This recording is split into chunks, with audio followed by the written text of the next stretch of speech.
Hello and welcome to study 24 HR। तो स्वागत है एक बार फिर से आप सभी का हमारे करंट अफेयर्स के सेशन में, जिसमें हम लोग डिस्कस कर रहे थे 21 अगस्त से लेके 27 अगस्त तक का करंट अफेयर्स। तो हमने काफ़ी कुछ कर लिया था और जो रिमेनिंग करंट अफेयर्स है वो हम इस सेशन में कवर करेंगे। ठीक है, चलिए तो शुरू करते हैं। को ब्रांडेड क्रेडिट कार्ड सुना है कभी इसके बारे में? अगर आप सभी ने को ब्रांडेड क्रेडिट कार्ड देखा है तो बहुत अच्छी बात है, कनेक्ट कर लेंगे। और अगर नहीं देखा है तो मैं आपको समझा दूंगा कि को ब्रांडेड क्रेडिट कार्ड होता क्या है।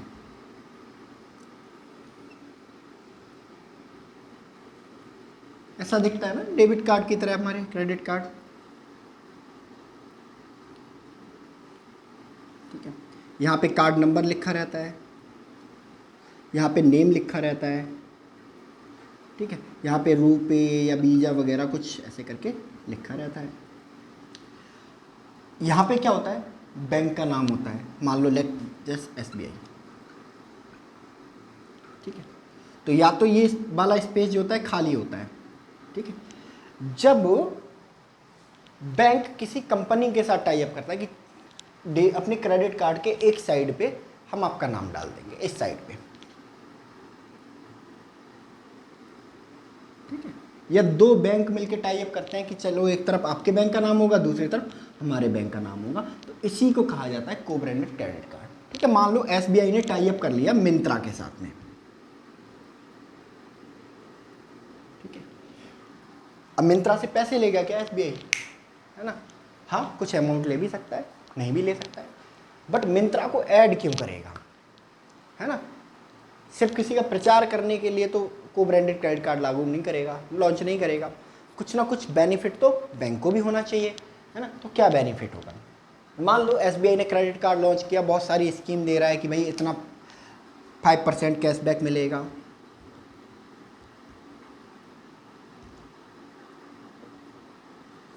5% कैशबैक मिलेगा। ठीक है, रिवॉर्ड पॉइंट मिलेंगे, रिवॉर्ड पॉइंट मिलेंगे। ठीक है, ये दे रहा था इसको। अब इसने करा मिंत्रा के साथ टाई अप, मिंत्रा से बोला देखो यार, आपके क्रेडिट कार्ड पे ना, हम अपने क्रेडिट कार्ड पे ना आपका नाम दे देंगे एक साइड में। ठीक है, SBI के बराबर में आपका नाम आएगा, लेकिन आप क्या करो, अगर उसी क्रेडिट कार्ड से कोई पर्सन शॉपिंग करता है, ठीक है, तो उसको कुछ कैशबैक या कुछ डिस्काउंट दे दो। तो मिंत्रा कहेगा ठीक है। अगर आपके क्रेडिट कार्ड से कोई बंदा मिंत्रा के थ्रू शॉपिंग करता है तो हम उसको क्या देंगे, 30% डिस्काउंट देंगे और 500 रुपये तक का देंगे कैशबैक। ठीक है, लॉन्च कर दिया, SBI मिंत्रा क्रेडिट कार्ड आ गया। अब इसमें 3 पार्टी हैं, एक तो SBI और एक मिंत्रा और दूसरा जिसके पास ये क्रेडिट कार्ड है। अब तीनों को क्या फ़ायदा होने वाला है? ठीक है, SBI को क्या फ़ायदा होगा? SBI को फ़ायदा ये होगा कि अगर बिना मिंत्रा के, ठीक है, सिर्फ क्या मिल रहा था, 5% कैशबैक दे रहा था SBI और रिवॉर्ड पॉइंट दे रहा था। ठीक है, अब जब मिंत्रा ऐड हो गया तो मिंत्रा को क्या मिलेगा SBI को 30% डिस्काउंट, 5% कैशबैक, यानी कि स्कीम बढ़ जाएगी। तो SBI का ये क्रेडिट कार्ड ज़्यादा से ज़्यादा बिकेगा। तो SBI को क्या फायदा होगा? कस्टमर्स का, कस्टमर बढ़ेंगे। ठीक है, ज़्यादा लोग क्रेडिट कार्ड लेंगे।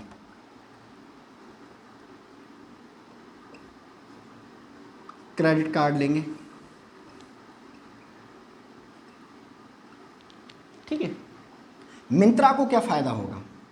ठीक है, मिंत्रा को फ़ायदा होगा कि जिसके पास SBI का क्रेडिट कार्ड होगा वह अपनी शॉपिंग कहाँ करेगा? मिंत्रा पे करेगा। कहेगा कि चलो यार मिंत्रा पे शॉपिंग करते हैं, 30% डिस्काउंट और 500 रुपये तक का कैशबैक मिल रहा है। तो मिंत्रा को क्या मिलेंगे?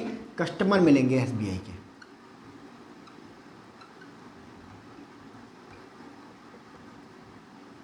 ठीक है, तो SBI को ज़्यादा लोग क्रेडिट कार्ड खरीदेंगे और इसको ज़्यादा कस्टमर मिलेंगे। और लोगों को क्या फ़ायदा मिलेगा? लोगों को, जो जिनके पास ये क्रेडिट कार्ड है, लोगों को क्या फ़ायदा मिलने वाला है? लोगों को फ़ायदा क्या मिलने वाला है कि SBI लोगों को फ़ायदा ये होगा कि भाई देखो, एक तो पहले जब एसबीआई का क्रेडिट कार्ड था, सिर्फ एसबीआई का, तो लोगों को सिर्फ ये फ़ायदा मिल रहा था। अब एसबीआई ने मिंत्रा के साथ में लॉन्च किया तो आपको दो दो फायदा, 30% डिस्काउंट और 50% कैशबैक, यानी कि इतना सारा फायदा मिल रहा है। तो एसबीआई को क्या मिलेंगे, ज़्यादा ज़्यादा कस्टमर कार्ड बेचने बिकेंगे। और मिंत्रा को क्या मिलेगा, मिंत्रा को क्या मिलेगा, ज़्यादा से ज़्यादा कस्टमर मिलेंगे एसबीआई के, क्योंकि जिसके पास भी एसबीआई का क्रेडिट कार्ड होगा वो शॉपिंग कहाँ से करेगा, मिंत्रा से, क्योंकि 30% का डिस्काउंट और 500 रुपये का कैशबैक मिल रहा है ना। और लोगों को क्या मिलेगा, लोगों को मिलेंगी एक्स्ट्रा छूटें। पहले सिर्फ मिल रही थी 5% कैशबैक और रिवॉर्ड पॉइंट, अब मिलेगा 30% का डिस्काउंट और 500 रुपये का कैशबैक। ठीक है, तो तीनों के लिए फ़ायदा है। तो ये होता है आपका को branded credit card.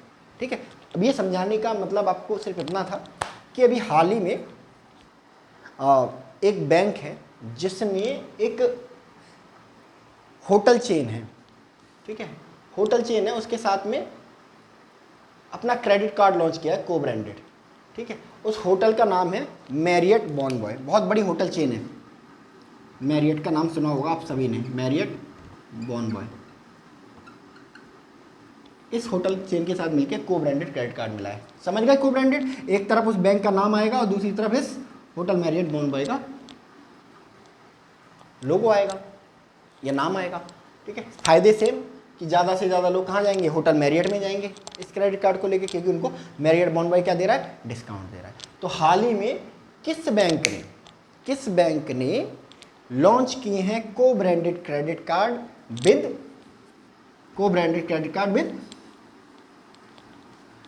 What bank, है ना।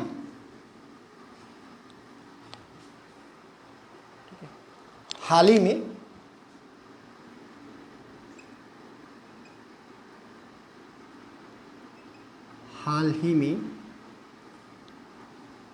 किस बैंक ने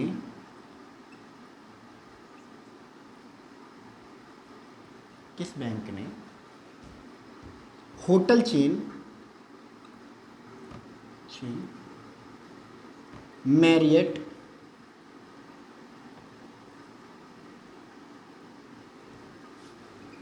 बॉनबॉय के साथ मिलकर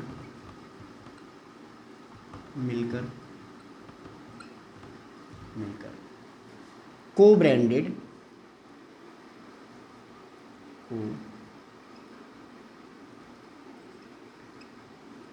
क्रेडिट कार्ड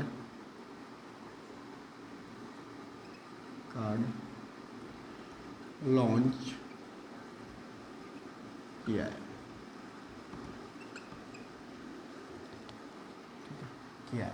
ठीक है, इस बैंक का नाम क्या है, इस बैंक का नाम है HDFC बैंक। HDFC बैंक ने होटल मैरियट बॉनबॉय के साथ मिलकर क्या किया है, एक को ब्रांडेड क्रेडिट कार्ड लॉन्च किया है। ठीक है, चलिए नेक्स्ट, आपने इन्फोसिस का नाम सुना होगा।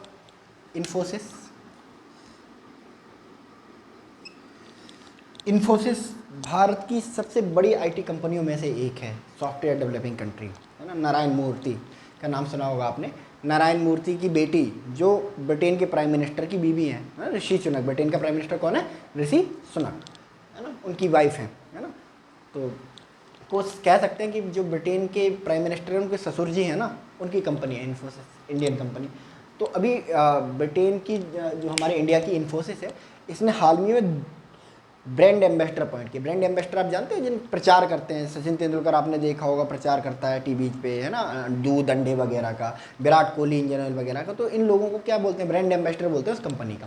तो ऐसे ही इन्फोसिस का ब्रांड एम्बेसडर अपॉइंट किया गया है 2 टेनिस प्लेयर्स को। ठीक है, तो किन 2 टेनिस प्लेयर्स को इन्फोसिस ने अपना ब्रांड एम्बेसडर अपॉइंट किया है।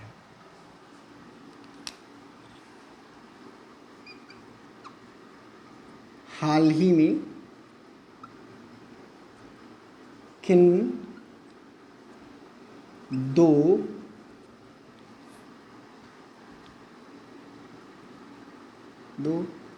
टेनिस खिलाड़ियों को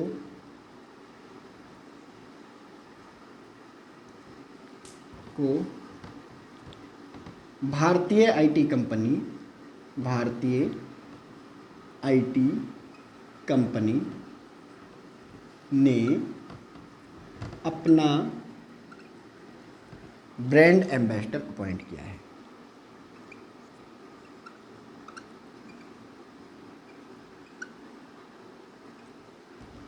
नियुक्त किया है।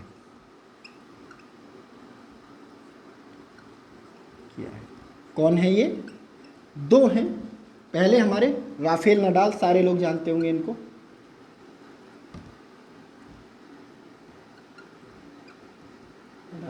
और ईगा स्वाइटेक।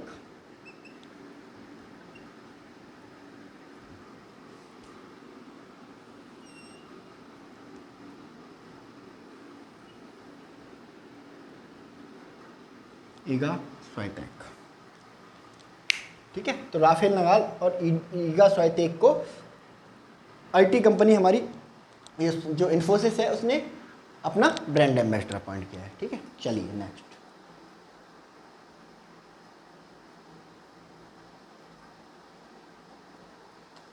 ठीक है, चलिए next. NGT, national green tribunal, भारतीय हरित प्राधिकरण। भारतीय हरित प्राधिकरण एक तरह का अर्ध न्यायालय है जिसमें हमारे इन्वायरमेंट, पर्यावरण से रिलेटेड जो है केस लड़े जाते हैं। मान लो कोई पर्सन है, कूड़ा फैला रहा है ना, कचरा फैला रहा है, या कोई फैक्ट्री है जो आपकी कॉलोनी में धुआं फैला रही है जिससे पर्यावरण को नुकसान हो रहा है, तो आप उसकी शिकायत लेके उसके खिलाफ केस कर सकते हैं। कहाँ पे? राष्ट्रीय हरित प्राधिकरण में। राष्ट्रीय हरित प्राधिकरण का जो चेयरमैन होता है ना, वो सुप्रीम कोर्ट का एक रिटायर्ड जज होता है, ठीक है। तो अभी हाल ही में राष्ट्रीय हरित प्राधिकरण यानी कि एनजीटी को, नेशनल ग्रीन ट्रिब्यूनल को मिला उसका नया चेयरमैन। तो किस जस्टिस को, सुप्रीम कोर्ट के किस जस्टिस को राष्ट्रीय हरित प्राधिकरण का चेयरमैन नियुक्त किया गया है, ठीक है।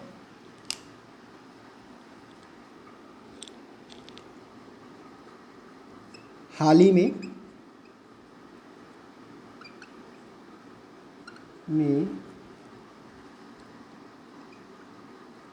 किस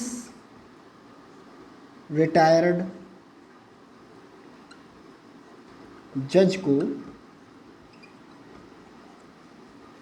भारतीय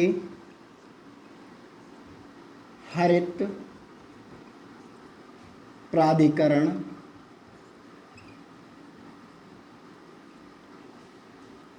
का नया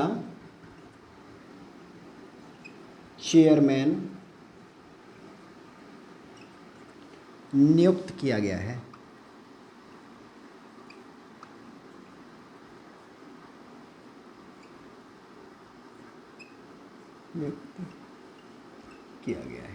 तो क्या नाम है इनका?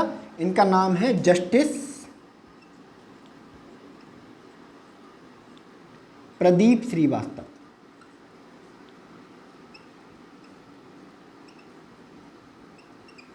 जस्टिस प्रदीप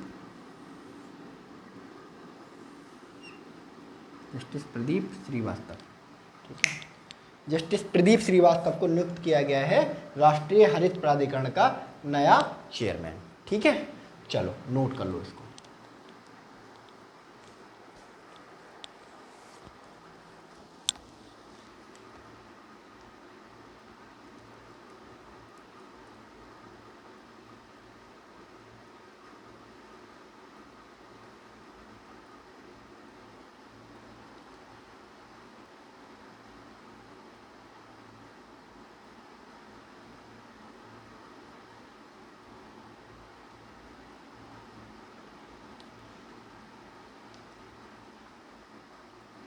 चलिए नेक्स्ट।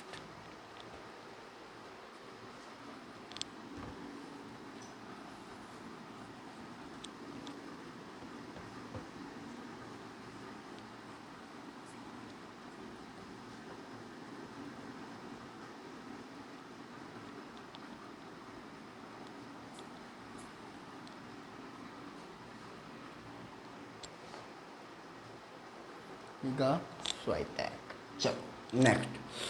अभी हाल ही में चुनाव की तैयारी शुरू हो गई, 2024 का इलेक्शन आ रहा है ना। तो पॉलिटिकल पार्टियां जितनी भी हैं, बीजेपी हो गई, कांग्रेस हो गई, ये सारी अपनी अपनी चुनावी तैयारियां शुरू कर दी हैं इन लोगों ने, है ना। तो चुनावी तैयारियां सिर्फ पार्टियां शुरू नहीं करती हैं, ठीक है। चुनाव करवाना भी एक बहुत बड़ा चैलेंज होता है, और चुनाव कौन करवाता है भारत में? भारत का निर्वाचन आयोग, ठीक है। तो भारत का निर्वाचन आयोग भी जो चुनाव की तैयारियां हैं वो शुरू कर देता है, बल्कि पार्टियों से पहले शुरू कर देता है ना। क्योंकि 150 करोड़ लोगों के देश में एक चुनाव करवाना, पोलिंग बूथ बनाना और फेयर चुनाव कराना, है ना, निष्पक्ष, है ना, चुनाव कराना एक बड़ा चैलेंज है अपने आप में। तो इलेक्शन कमीशन ने अपनी तैयारियां शुरू कर दी हैं। इसी क्रम में नेशनल जो हमारा इलेक्शन कमीशन है, भारतीय निर्वाचन आयोग है, उसने नियुक्त किया है एक नेशनल आइकॉन, ठीक है, जो क्या काम करेगा, जो आने वाले 2024 के इलेक्शन में वोटरों की संख्या को बढ़ाने का काम करेगा, वोटरों को मोटिवेट करेगा कि जाइए वोट कीजिए, वोट करने के फ़ायदे हैं, अच्छी सरकार आएगी, अच्छा डेवलपमेंट देगी। तो ये सब चीज़ें प्रमोट करने के लिए एक व्यक्ति को नेशनल आइकन अपॉइंट किया गया है। तो किस व्यक्ति को भारतीय निर्वाचन आयोग ने अपना नेशनल आइकन नियुक्त किया है, जिससे क्या करा जा सके, भारत में होने वाले चुनावों में जो वोटिंग मतदाताओं की संख्या को बढ़ाया जा सके, ठीक है। चलो,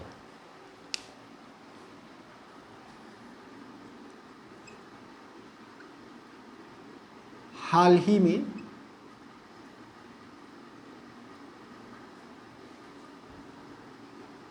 किस व्यक्ति को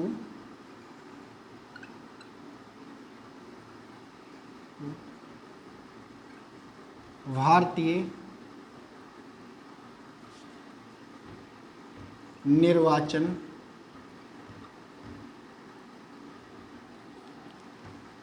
आयोग द्वारा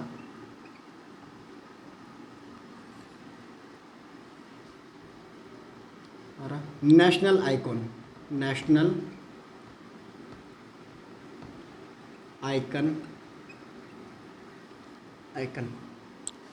नियुक्त किया गया है,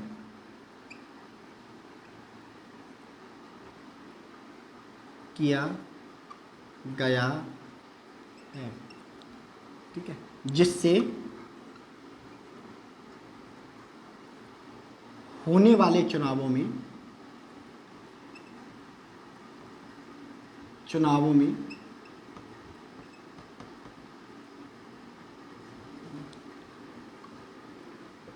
मतदाताओं की संख्या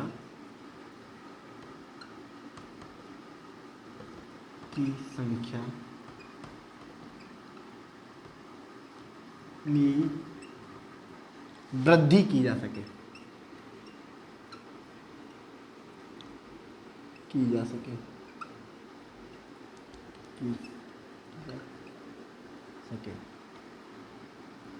वृद्धि की जा सके।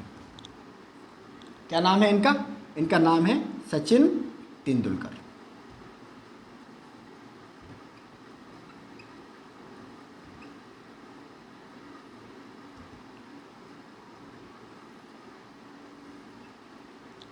सचिन तेंदुलकर, ठीक है। सचिन तेंदुलकर ने क्या किया कि जो हमारा भारतीय निर्वाचन आयोग है उसके द्वारा नेशनल आइकॉन अपॉइंट किया गया है मतदाताओं का परसेंटेज बढ़ाने के लिए, ठीक है। चलो, BPCL, Bharat petroleum company limited, ठीक है। अभी हाल ही में भारत पेट्रोलियम कंपनी लिमिटेड ने अपना नया ब्रांड एम्बेसडर बनाया है, ठीक है। तो ये पूर्व भारतीय क्रिकेटर है जिनको बनाया गया है ब्रांड एम्बेसडर। तो किसको बनाया गया है, ठीक है, हाल ही में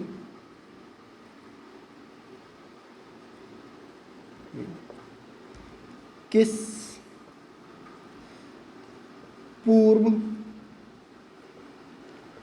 भारतीय क्रिकेटर को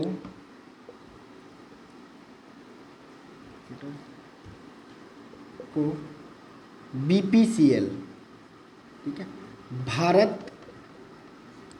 पेट्रोलियम कंपनी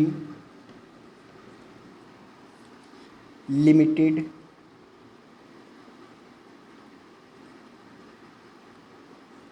द्वारा अपना नया ब्रांड एम्बेसडर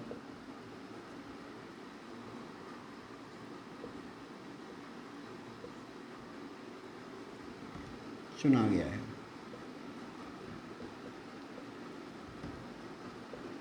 चुना गया है, ठीक है, द्वारा अपना नया ब्रांड एम्बेसडर चुना गया है। क्या नाम है इनका? मिस्टर राहुल द्रविड़, ठीक है, जो अभी भारतीय इंडियन जो टीम है हमारी क्रिकेट टीम, उसके हेड कोच भी हैं ये, ठीक है। चलिए नेक्स्ट,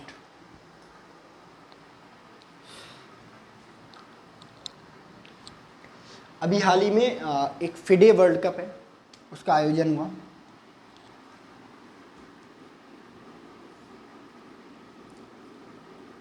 फिडे वर्ल्ड कप किससे रिलेटेड है ये रिलेटेड है चेस से, ठीक है। तो दो चीज़ें जो इसमें हमें जाननी है एग्जाम पर्सपेक्टिव से, कि विनर कौन रहा और रनर अप कौन रहा। विनर कौन है, रनर अप कौन है, ठीक है। तो फिडे वर्ल्ड कप का जो विनर है इस साल का, वो है Magnus Carlsen. Magnus Carlsen, Magnus Carlsen, Magnus Carlsen. Runner up कौन रहा है? हमारा भारत का है ना, इनका नाम है R Praggnanandhaa. Mister R Praggnanandhaa जो है सेकंड आए हैं फिडे वर्ल्ड कप में, ठीक है, चेस का। चलो नोट कर लो इसको।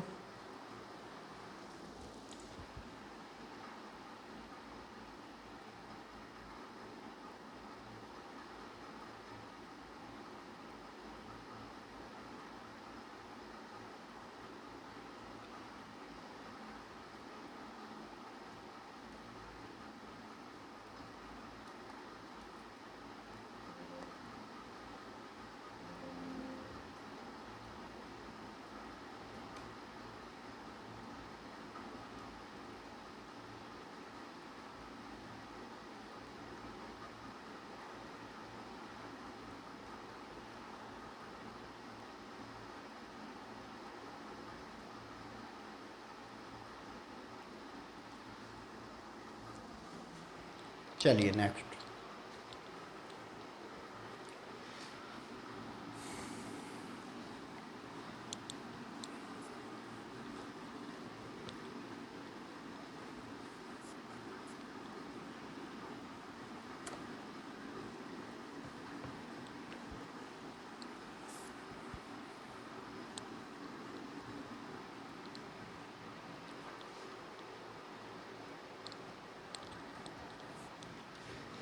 चलिए अर्ली 20 अभी अंडर 20 रेसलर चैंपियनशिप हुई जॉर्डन में, ठीक है। तो हमारी भारतीय खिलाड़ी हैं, एथलीट हैं, है ना, रेसलर हैं, उन्होंने जीता है यहाँ पर गोल्ड। तो किस भारतीय पहलवान ने अंडर 20 रेसलिंग चैंपियनशिप, ठीक है, में गोल्ड जीता है, स्वर्ण पदक जीता है?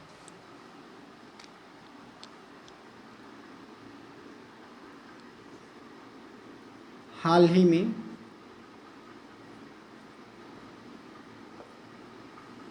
किस भारतीय पहलवान ने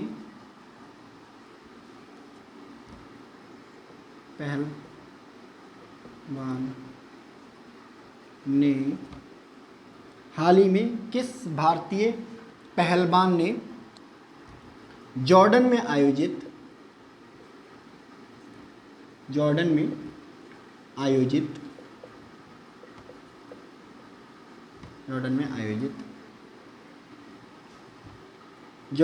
आयोजित अंडर 20, हिंदी में लिख लेते हैं, अंडर 20 रेसलिंग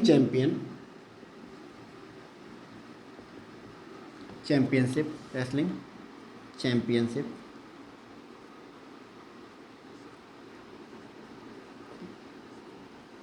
में स्वर्ण पदक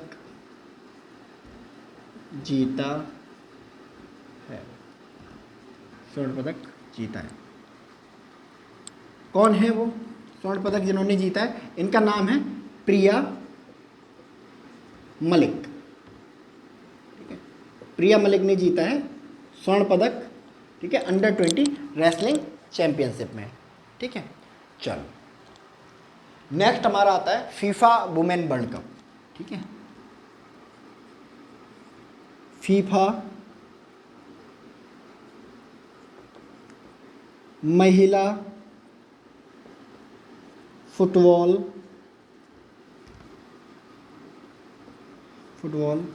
विश्व कप 2023। ठीक है, और ये जो फुटबॉल विश्व कप है, ये इसके बारे में हमें 2-4 चीज़ें जाननी है, बट सबसे इम्पोर्टेंट चीज़ ये पहला वर्ल्ड कप है, पहला महिला विश्व कप है। ये पहला महिला विश्व कप है। इससे पहले सिर्फ पुरुषों वाला खेला जाता था। ठीक है, पहला खेला जाता है, इस वजह से ये बहुत इंपॉर्टेंट है। 3 चीज़ें इसके बारे में हमें जानना जरूरी है। ठीक है, पहला मेजबान देश,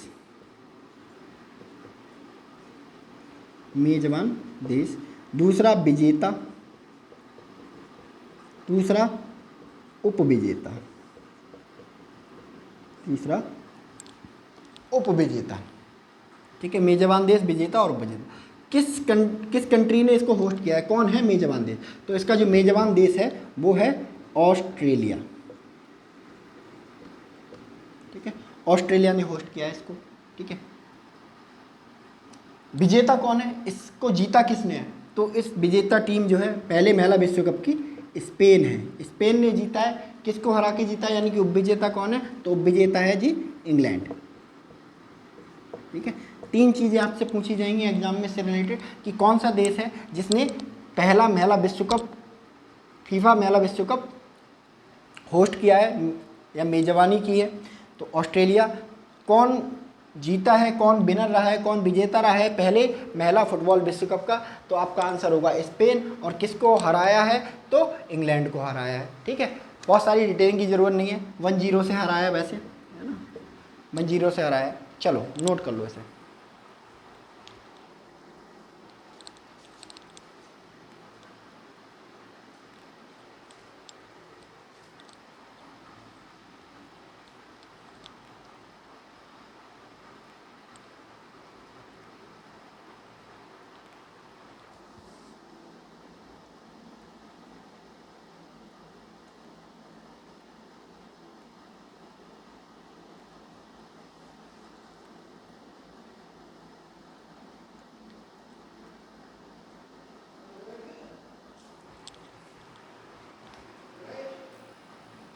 चलिए,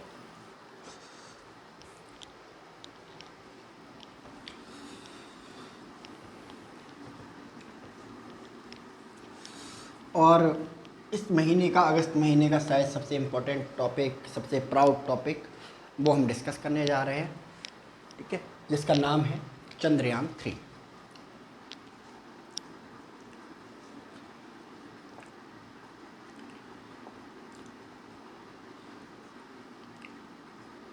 जो लोग इस साल कंपटीशन देने जा रहे हैं,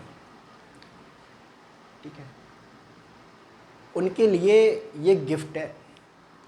हमारे सबके लिए प्राउड की बात तो है ही है कि हमारा जो यान है वो चंद्रमा पे उतरा, है ना, और हम ऐसा करने वाले पहले कंट्री बन गए साउथ पोल पे जाने वाले, एंड चांद पर पहुंचने वाले चौथे कंट्री बन गए। वो प्राउड की बात तो है ही है। But as a aspirant, as a competitive exam aspirant, है ना, एग्ज़ाम पर्सपेक्टिव से भी चंद्रयान हमारे लिए बहुत सारे गर्व की और खुशियों की जो पल है वो दे के जाएगा, अगर आप इसको अच्छे से तैयार करेंगे। हर एग्ज़ाम में लिख के रख लो, हर एग्ज़ाम में चंद्रयान 3 से रिलेटेड क्वेश्चन पूछा जाएगा। पूछे जा चुके हैं, पिछले महीने जो एग्ज़ाम हुए हैं उनमें चंद्रयान 3 से रिलेटेड जो क्वेश्चन है वो पूछे जा चुके हैं और पूछे जाने वाले हैं, क्योंकि अब बहुत चीज़ें ऐड ऑन हो गई हैं। तो चंद्रयान 3 के बारे में सारे लोग जानते हैं। ठीक है, हमारा चांद मिशन, मून मिशन चंद्रयान ठीक है, जिसने सफलतापूर्वक अभी लैंड किया कहाँ पर, चांद की धरती पर। हाँ, तो इसके बारे में जो बेसिक इंफॉर्मेशन है वो हम जान लेते हैं। ठीक है, चंद्रयान 3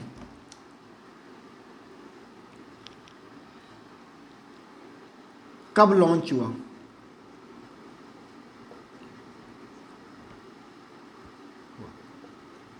कब लॉन्च हुआ? ठीक है, तो इसकी जो लॉन्चिंग डेट है वो है 14 जुलाई 2023। कितने बजे लॉन्च हुआ? 2:35 PM। ठीक है, 14 जुलाई 2:35 PM पर इसको लॉन्च किया गया। कहाँ से लॉन्च किया गया? कहाँ से लॉन्च हुआ?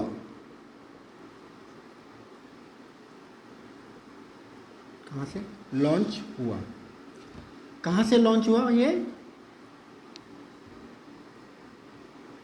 सतीश धवन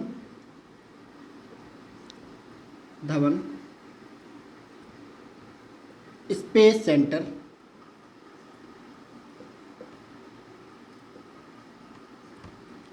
श्रीहरिकोटा,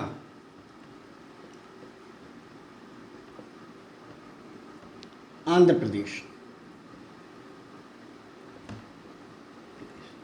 आंध्र प्रदेश, श्री सतीश धवन स्पेस सेंटर, श्रीहरिकोटा, आंध्र प्रदेश से ये क्वेश्चन पूछा जा चुका है अभी पिछले महीने MTS के एग्जाम में। कहाँ से लॉन्च किया गया इसको? ठीक है, कहाँ से लॉन्च हुआ? रॉकेट का नाम क्या है? किस रॉकेट का इस्तेमाल किया गया? ठीक है, GSLV Mark 3, GSLV Mark 3 rocket का नाम है, जिसको हम लोगों ने नाम दिया LBM-03। GSLV की फुल फॉर्म क्या होती है? जियो सिंक्रोनस लॉन्च व्हीकल। मार्क 3 मतलब तीसरा वर्जन, यानी कि ये इंडिया का सबसे मार्क 3 रॉकेट है, सबसे पावरफुल रॉकेट है, जिसका नाम है launch vehicle machine. Launch vehicle machine, L for launch, B for vehicle, M for machine, launch vehicle machine 03 GSLV mark 3। ठीक है, रॉकेट का इस्तेमाल।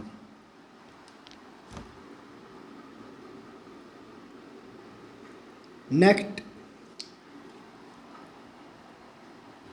डेस्टिनेशन पहुंचा कब, है ना? कब पहुंचा, कब लैंड हुआ, है ना? तो ये लैंड हुआ 23 अगस्त 2023 को 6:04 पे। ठीक है, PM। पेलोड, चंद्रयान 3 में क्या क्या था? पेलोड क्या क्या थे? ठीक है, जो साथ में चीज़ें जाती हैं उनको पेलोड्स बोलते हैं ना, स्पेस साइंस की लैंग्वेज में। तो 2 चीज़ें गई थी बेसिकली, मोटा मोटी तौर पर। एक लैंडर जिसको लैंड करना था, और एक रोवर जिसको मून पर वॉक करनी थी। लैंडर का नाम क्या था? विक्रम। लैंडर का नाम विक्रम, और रोवर का नाम प्रज्ञान। बहुत सारी वीडियोज आपने देखी होंगी अब तक तो, है ना? लैंडर का नाम विक्रम है, रोवर का नाम प्रज्ञान है। लैंडर विक्रम का जो वजन है, वेट है, वो कितना है? 1752 kg। और प्रज्ञान रोवर का जो वजन है वो है 26 kg। ठीक है, तो ये चंद्रयान के बारे में एक बेसिक जो इन्फॉर्मेशन है वो है, आपके एग्जाम पर्सपेक्टिव से बहुत ज़्यादा इम्पॉर्टेंट है। ठीक है, कब लॉन्च हुआ? 14 जुलाई 2023 को लॉन्च किया गया 2:35 पे। कहाँ से लॉन्च हुआ? सतीश धवन स्पेस सेंटर, श्रीहरिकोटा, आंध्र प्रदेश से लॉन्च किया गया। रॉकेट कौन सा इस्तेमाल हुआ है इसमें? GSLV मार्क 3, है ना? जियो सिंक्रोनस सैटेलाइट लॉन्च व्हीकल। इसको LBM-3 भी नाम दिया हमने, लॉन्च व्हीकल मशीन 03। कब पहुंचा? 23 अगस्त 2023 को 6:04 पर पहुंचा। पेलोड कौन से थे? 2 पेलोड लेके गया था अपने साथ, लैंडर और एक रोवर। लैंडर का काम था लैंड करना, रोवर का काम लैंडर से बाहर निकलकर चांद की सतह पर रिसर्च करना और चक्कर लगाना। ठीक है, लैंडर का वजन 1752 kg है और रोवर का वजन कितना है? 26 kg है। ठीक है, अब अचीवमेंट, है ना? कहाँ पर लॉन्च, लैंड कहाँ पे हुआ? लैंडिंग साइट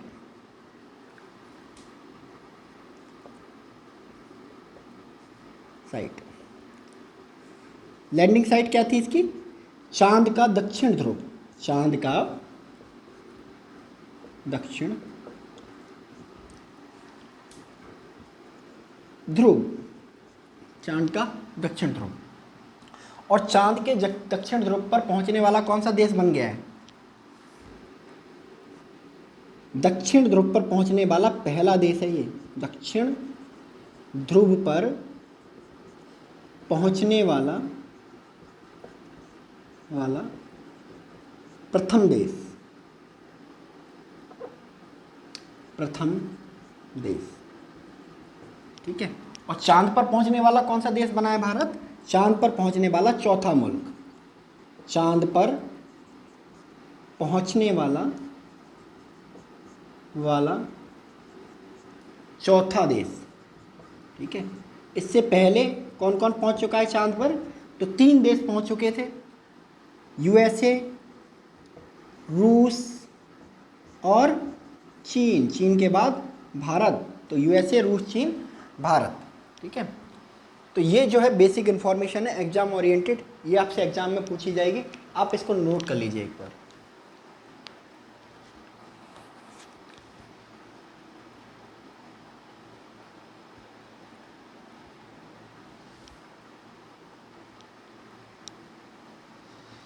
चलिए,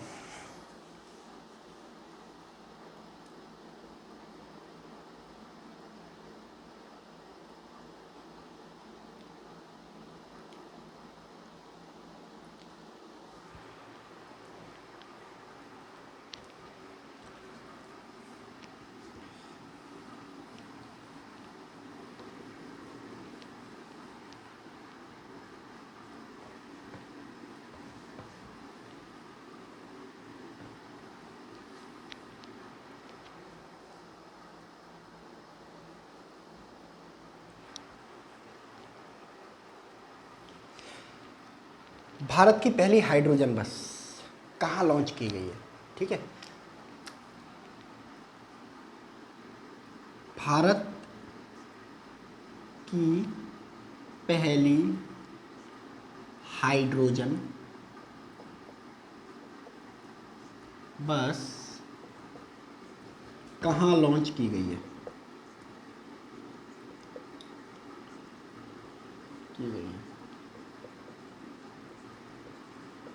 ठीक है, कहाँ लॉन्च की गई है भारत की पहली हाइड्रोजन बस? भारत की पहली हाइड्रोजन बस लॉन्च की गई है लेह, लद्दाख में। ठीक है, लेह लद्दाख में भारत की पहली हाइड्रोजन बस है, उसको लॉन्च किया गया है। ठीक है, चलो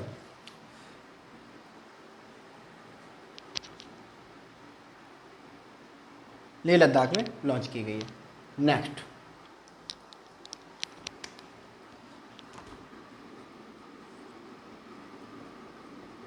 हाल ही में प्रक्षेपित रूस के चंद्र मिशन का क्या नाम है? ठीक है, इसका नाम है लूना 25, लूना 25। ठीक है, अभी हाल ही में इसको लॉन्च किया गया है। ठीक है, लूना 25 इसका नाम है। अभी 20 अगस्त को क्या कर गया, ये कोलैप्स कर गया चांद की सतह पर, इसकी क्या हो गई, क्रैश लैंडिंग हो गई। ठीक है, तो इंडिया के लोग, इंडिया के साथ कंपटीशन था, है ना, भारत का जो चंद्रयान 3 अभी हम पढ़ रहे थे, है ना, अगर सक्सेसफुली लूना 25 लैंड हो जाता चीन पे, सॉरी चांद पे, तो लूना 25 यानी कि रूस भारत चांद के दक्षिण ध्रुव पर लैंड करने वाला पहला कंट्री बन जाता, हम दूसरे कंट्री बन जाते। ठीक है, बट जब ये लूना 25 फेल हुआ, है ना, तो भारतीय लोग भी बड़े दुखी हो गए। ठीक है, ये दिखाता है हमारा नेचर, हमारी साइकी, कि हम जलन वलन नहीं रखते। भारत के लोग कह रहे थे कोई बात नहीं, सेफली लैंड हो जाए, हम दूसरे बन जाएंगे। तो यहाँ कोई स्पेस में हम कंपटीशन की बात नहीं करते, स्पेस में हम अचीवमेंट की बात करते हैं, science for all, space for all. ठीक है, रशिया लैंड हो जाता तो क्या होता, हम दूसरे कंट्री बन जाते हैं। ठीक है, कोई प्रॉब्लम नहीं होनी थी। ठीक है, तो भारत के लोगों ने बड़ा रोष इस चीज़ पर प्रकट किया था, बहुत गुस्सा भी हुए थे। ठीक है, तो ये रहा आपका 21 से लेके 27 अगस्त तक का करंट अफेयर्स। ठीक है, बाकी के करंट अफेयर्स जो अब हम करेंगे 27 अगस्त से 2 सितंबर तक। ठीक है, तो इस सेशन में हम लोग इतना ही रखते हैं। आप लोग अपना ख्याल रखिए। God bless you all. Thank you so much.